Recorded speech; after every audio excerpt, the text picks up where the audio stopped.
Terima kasih pemirsa, Anda kembali menyaksikan Selamat Pagi Indonesia. Pemirsa, anak-anak masih kerap menjadi sasaran pelampiasan emosi dan objek kekerasan dalam rumah tangga. Sama seperti yang terjadi di Majalengka, Jawa Barat dan di Batam, Kepulauan Riau. Anak menjadi korban kekerasan dari orang tuanya sendiri. Lalu bagaimana masyarakat melihat hal ini pemirsa? Berikut kita simak liputan Anwar Fuadi dan juru kamera Rifki Adi Pradana dalam segmen Warga Bicara.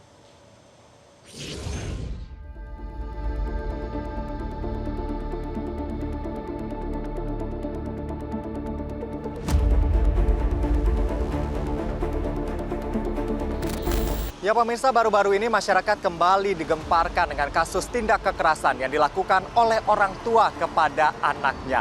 Dan ini pemirsa, lagi-lagi anak menjadi pelampiasan amarah dan juga emosi orang tuanya. Di Majalengka, Jawa Barat misalnya, kisah pilu dialami oleh dua orang anak yang masih duduk di bangku sekolah dasar. Dua orang ini lehernya dirantai dan juga digembok oleh sang ayah. Keduanya menjadi pelampiasan emosi sang ayah karena dinilai kerap melakukan tindak pencurian. Hal serupa juga terjadi terhadap seorang anak perempuan di Batam, Kepulauan Riau. Tetangganya menemukan anak ini dalam kondisi dirantai, digembok, bahkan dalam kondisi babak belur akibat dihajar oleh ibunya. Berdasarkan keterangan yang disampaikan oleh polisi pemirsa, tindak kekerasan tersebut dilakukan oleh sang ibu lantaran ia kesal anaknya menyembunyikan handphone miliknya.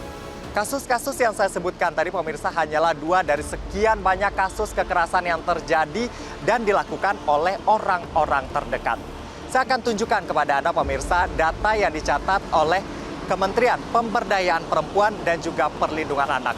Pada tahun 2023 tercatat untuk kasus kekerasan yang terjadi pada anak ini jumlah korbannya bahkan mencapai 16.854 orang. Dan kalau kita breakdown lagi pemirsa, dari data kekerasan tersebut memang yang paling banyak itu kekerasan seksual mencapai lebih dari 8.800. Sementara untuk kekerasan fisik ini mencapai 4.025 anak yang menjadi korban.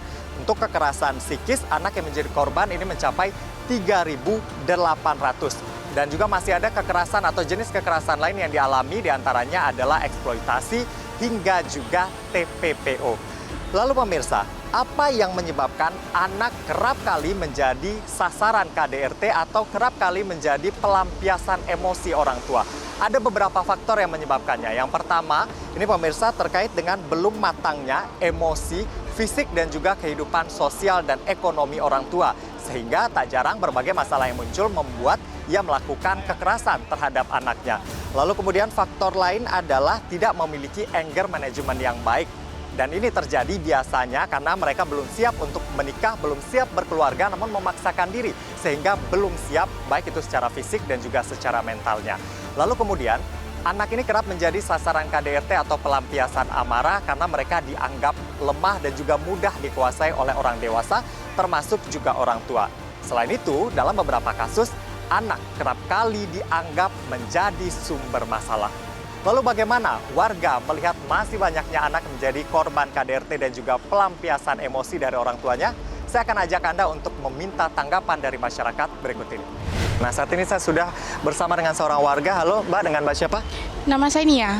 Iya. Oke, Mbak Nia, ini kan kemarin kita dihebohkan dengan adanya video viral kekerasan orang tua terhadap anaknya, bahkan sampai dirantai begitu. Kalau Mbak sendiri melihat, gimana sih Mbak melihat kekerasan yang dilakukan oleh orang tua justru kepada anaknya, Mbak?